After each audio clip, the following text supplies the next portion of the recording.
আচ্ছা, আমরা কখনো ভেবে দেখেছি যে আমরা একটা সন্তানের জন্য পাগল হয়ে যাই রীতিমতন বড় করতে গিয়ে, বা যাদের সন্তান নেই সেই সন্তানের মানত করি যাতে একটা সন্তান সুস্থ সবল হয়, সন্তানটাকে বড় করি, সন্তানটাকে বিয়ে দিই।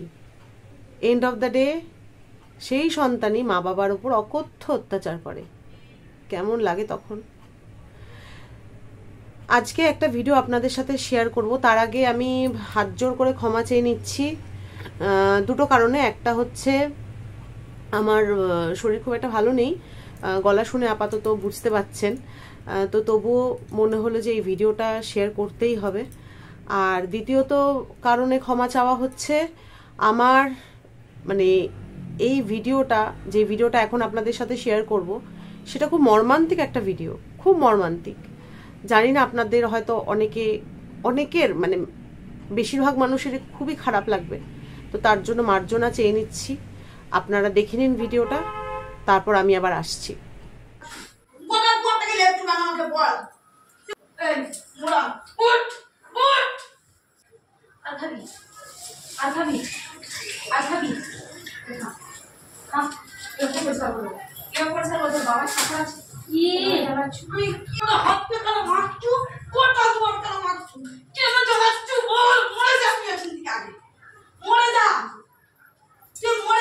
দেখতে পাই আমার জীবনটাকে খেয়ে দিস নিয়া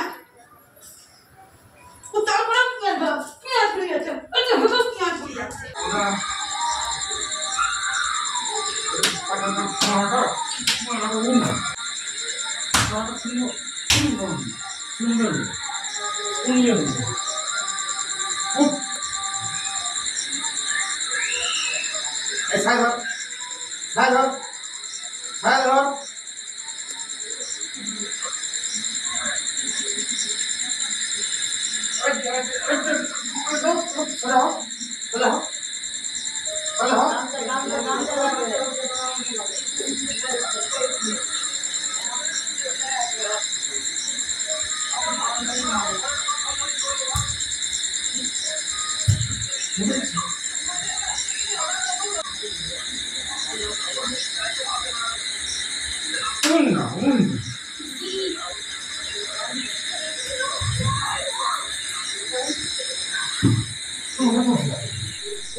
ভদ্রলোকের নাম বাবলু পাইন, আর যার উপর অকথ্য অত্যাচার হচ্ছিল তার নাম ডলি পাইন।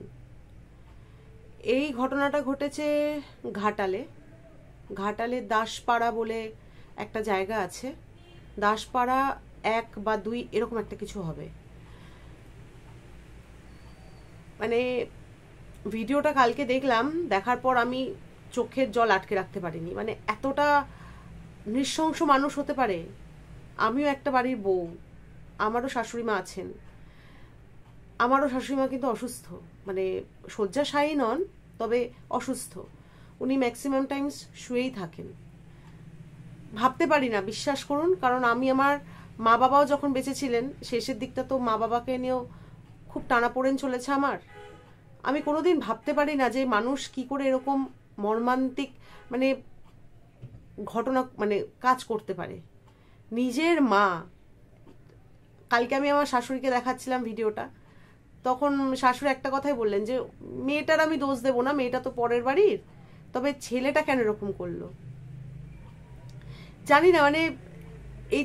এই ভদ্রলোকের আমি ছবি এখানে দিয়ে দেবো ফ্যামিলি সমেত। আর যেই মেয়েটি প্রথমে ঝাঁটা দিয়ে মারলো সেটা কিন্তু নাতনি, 4 মাসে প্রেগনেন্ট। আর সেই মেয়েটা প্রেগনেন্ট অবস্থায় নিজের ঠাকুমাকে মারছে ঝাঁটা দিয়ে। ভাবতে পারছেন? দেখে না এত কষ্ট লাগছিল, এত রাগ উঠছিল। মানুষটি আর নেই, ইহলোকে নেই, পরলোক গমন করেছেন, আত্মার শান্তি কামনা করি। একটা জিনিসই বলবো যে আমরা বলি না, আমি খুব বলি কথাটা যে সন্তানকে মানুষ করেন বাবা মা, যদি ঠিকঠাক করে মানুষ করতে পারেন তাহলেই সন্তান বড় হয়। আসলে আমি কালকে একটা জিনিস ভাবছিলাম ভিডিওটা দেখতে দেখতে, কোনো বাবা মা কোনো সন্তানকে তো কুকর্ম করতে শেখান না ছোট থেকে, কিন্তু তারাই কিন্তু বড় হয়ে অনেক কিছু নোংরা নোংরা কাজ করেন। কেউ টেররিস্ট, কেউ রেপিস্ট, কেউ এরকম এরকম মা বাবার মানে অত্যাচার করে, এরকমও সন্তান হয়। তো সেই জায়গা থেকে সবটা দায় হয়তো বাবা মারও নয়, হয়তো কিছুটা নিজের ওপরেও থাকে। সমস্ত দায় সন্তানের ওপর আমি মানে বাবা মার ওপর দিয়ে দিতে পারি না যে বাবা মা ঠিক করে মানুষ করতে পারেননি। বাবা মা হয়তো ঠিক করেই মানুষ করেছেন, হয়তো ছেলে বা মেয়েটির মধ্যে কোনো গন্ডগোল ছিল, মানে তার প্রবণতাই থাকে, মানে কিছু কিছু মানুষের প্রবণতা থাকে একটু নেগেটিভের দিকে যাওয়ার, আর কিছু কিছু মানুষের প্রবণতা থাকে চেষ্টা করেও নেগেটিভটাকে পজিটিভ করার। তো এটাই মানে খুবই খারাপ লাগলো দেখে, আপনাদেরও নিশ্চয়ই খারাপ লেগেছে।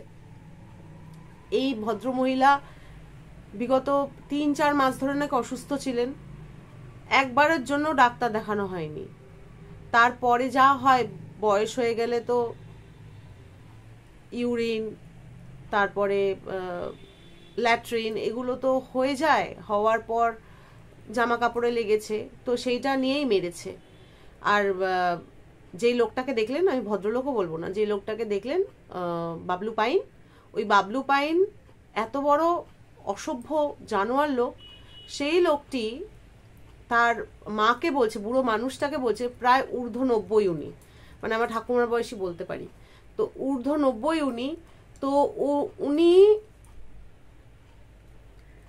উনার বলছে উনার পা মানে মেয়েটার পায়ে ধরে ক্ষমা চাইতে, হয়তো আপনারা শুনলেনও, ক্ষমা চাইতে মেয়েটার পায়ে ধরে। মানে ঘাটাল, এটা নাকি দেবের জায়গা, তো জানি না মানে কি করছেন এনারা, কোনো রকম কোনো স্টেপ নিচ্ছে কিনা তাও জানা নেই, কিন্তু আমি চাইবো ন্যায্য থেকে ন্যায্যতম শাস্তি হোক, আর পুরো ফ্যামিলি সমেত। আমি তো চাইবো মা, বউ, মেয়ে, ছেলে, মানে বউ, ছেলে, মেয়ে, এই 3 জনেই যেন ধরা মানে আইনের কাঠগড়ায় গিয়ে দাঁড়ায়।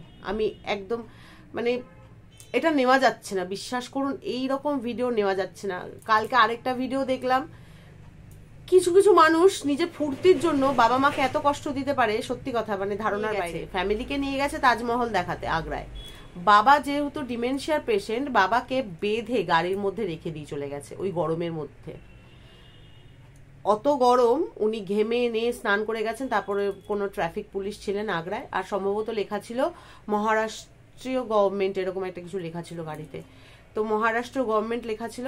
তো ওই যিনি ট্রাফিকের থাকেন আর কি, সিভিল সার্ভিসে আর কি, তো সিভিক ভলেন্টিয়ার আর কি, সিভিক ভলেন্টিয়ার এসে দেখলো গাড়ির মধ্যে ওনাকে বেঁধে রেখে গেছে, একটুখানি কাঁচ নামানো ছিল যাতে ভেন্টিলেশন হয়, তো ওই কাঁচটাকে ভেঙে টেঙে লোকাল মানে স্থানীয় লোকজনরা ওই গাড়ি কাঁচ ভেঙে ওনাকে বার করলেন, বার করে তারপর অ্যাম্বুলেন্স ডাকা হলো। ইতিমধ্যে ছোট ছেলে চলে এসেছিল, ছোট ছেলে আবার অ্যাম্বুলেন্স উঠে বড় ছেলেকে ফোন করলো, দাদা তুই কোথায় আছিস, এরকম ভাবে বাবাকে নিয়ে যাওয়া হচ্ছে। তারপর বড় ছেলে আবার অ্যাম্বুলেন্স দাঁড় করিয়ে বাবাকে নিয়ে চম্পট হয়ে গেল পুলিশ আসার আগেই। তো এই সব হচ্ছে ঘটনা চতুর্দিকে, মানে যত দিন যাচ্ছে মানুষ তত নৃশংস হয়ে যাচ্ছে, ভাবতেও পারছে না যে তাদেরও ফিউচার আছে, তাদেরও ছেলে মেয়ে আছে। আজকে আমি যদি আমার শ্বশুর শাশুড়ি বাবা মা এদের সাথে যেটা আমি করব না, আমি কিন্তু পাবই, আমি পরজন্ম বলে কিছু বিশ্বাস করি না। আমি জানি যে যা ঘটবে এই জন্মেই ঘটবে, আমার যদি কুকর্ম থাকে আমার এই জন্মেই শাস্তি হবে, পরজন্ম বলে কোনো কথা নেই। তো তাদেরও সন্তান আছে, তারাও বড় হবে, তারাও বিয়ে করবে, তারা করবে না তো আপনারা যেটা করছেন আপনাদের বাবা মার সাথে, এটাই হচ্ছে কথা। মন মেজাজ সত্যি কথা মানে কালকে ভিডিওটা দেখার পর মন একদম ভালো নেই, বিশ্বাস করুন একদম ভালো নেই, যে মানুষ কি করে এতটা মানে নির্মম হতে পারে। কোনো মানুষকে তার ভালো নাই লাগতে পারে, একটা আয়া রাখাই যায় যে আমি ধরবো না, আয়াটা সেবা শুশ্রূষা করুক। থাকা খাওয়ার তো কোনো বাড়িঘর দেখলেন আপনারা, থাকা খাওয়ার তো কোনো মনে হলো না উনাদের কোনো আর্থিক অনটন আছে। তার মধ্যে উনার মানে মায়ের যিনি মারা গেছেন আর কি, ডলি পাইন, তো উনার বিঘের পর বিঘে নাকি জমিও রয়েছে, সেগুলো নাকি বেচে দেওয়া হয়েছে, ছেলেই তা করেছে আর কি, ছেলে তো আছেই, ছেলে বা মেয়ে যাই বলি। তো এই হলো ঘটনা। আর আজকে আর আপনাদেরকে welcome back to my channel বললাম না, কারণ কিছু কিছু ভিডিওর ক্ষেত্রে না মানে মনে হয় তখন যে কথাগুলো বলি, তখন বাকি সব কিছু অপ্রাসঙ্গিক থেকে যায়। সবাই সাবধানে থাকবেন, সুস্থ থাকবেন, বাবা মাকে খেয়াল রাখবেন।